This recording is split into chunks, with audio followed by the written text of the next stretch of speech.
I wanted to put this on YouTube real quick. I think it's going to help people out. This is the electric motor out of a EZGO TXT 36 volt motor golf cart. And I took it out with the entire rear differential, which you can see over there. I'm actually in the process of just painting over the motor housing. So what happened with this golf cart is it just stopped working. I've been charging batteries, the batteries test good, nothing was working. So I went ahead and I pulled the motor out, took it apart, and originally when it was in the golf cart, if I used an ohm meter, I'll try and set things up so everybody can see. Just put it on 20,000 is fine. When I touched these two leads before, you can see there, it's a closed circuit.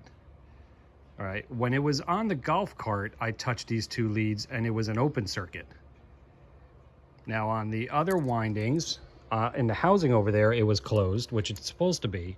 But here, you could see, I mean, it's bouncing around because I'm trying to hold the leads on with one hand. There you go, nice and firm.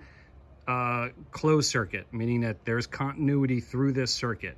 If I take one of them off, you see it says open loop. That's what I was getting when it was on the golf cart. So rather than spend $500–600 on another motor, I decided to get into it. If you can see down low there, the windings for the brushes on the bottom there, they were completely caked. Here's the old brushes. You can see that one doesn't look too bad. It took me forever just to get these out.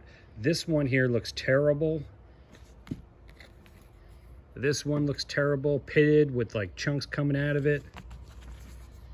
And here's another one with a lot of chunks coming out of it.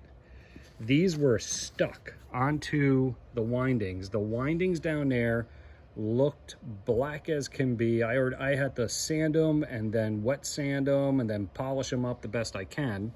So everything spins free in there right now. I put new brushes in there. You can see them in there. It was actually a pretty easy job to do. So this is going to help out a lot of people, because I think the reason it happened is because the golf cart sat for a long time. It took me maybe 30 minutes to pull the whole differential out of the golf cart. I just took it with the leaf springs and everything, and I'm glad I did, because there's no bushings left on the leaf springs. And you know, getting the windings out of the housing was a little bit of a challenge, but you use a couple of 2x4s, make a space on it, flip it over, put a socket on the end there, and just bash it through. It'll come out. All right, I'm gonna post this, and hopefully this helps out people. Save yourself $500 on buying a motor.